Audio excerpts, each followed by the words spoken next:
Did you know there are still countries paying taxes to their former colonizers? It sounds unbelievable, but it's true. Stick around, because I'm about to reveal 10 countries still financially tied to their colonial past, and the reasons behind it might surprise you. Colonialism officially ended decades ago, but for some countries, the financial chains never came off.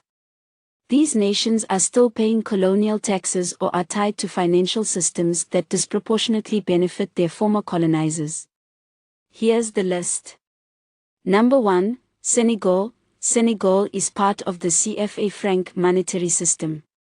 The CFA franc is a currency used by 14 African countries, created during colonial times and controlled by France.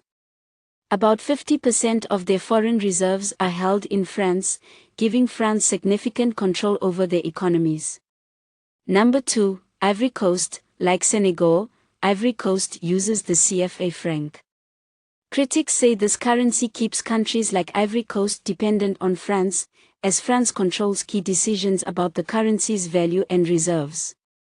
Number 3, Togo. Togo is another nation forced into agreements with France at independence, giving French companies priority access to resources. It also uses the CFA franc, further tying its financial systems to French control. Number 4, Benin. Benin is part of the CFA franc zone, which critics call a neocolonial system. While France argues the currency offers stability, it also ensures France benefits from trade and economic policies.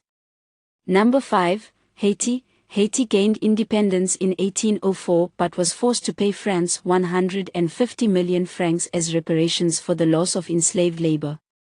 This debt drained Haiti's resources for over a century, leaving a legacy of poverty that still affects the nation.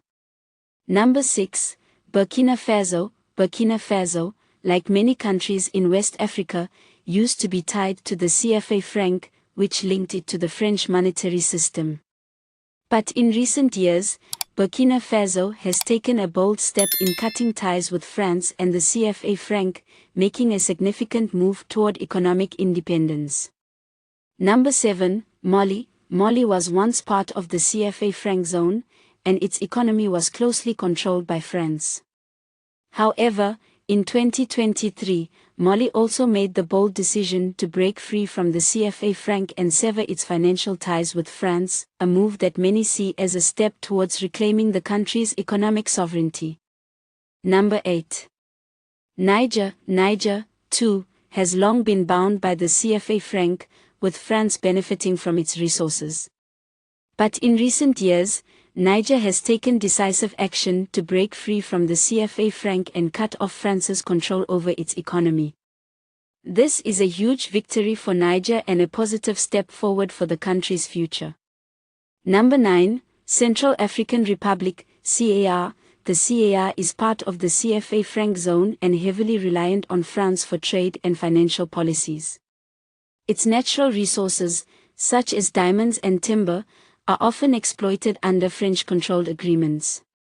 Number 10, Guinea-Bissau, a Portuguese-speaking nation that joined the CFA franc zone in 1997. This linked it to French monetary policies, ensuring its economic dependence on its former colonizer. Now, you might be wondering, what exactly is the CFA franc? It's a currency created during colonial times by France, and it's still used by 14 African nations.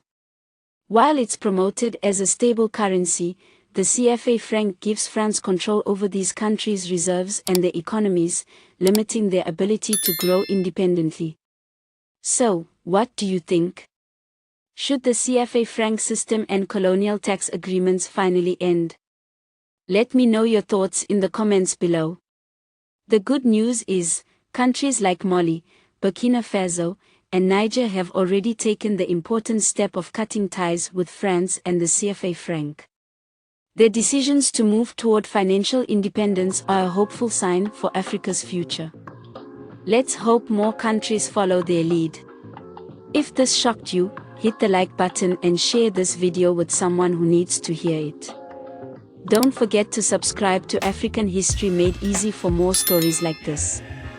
And before you go, click on the video on the left to find out more about Africa's colonial past. See you there.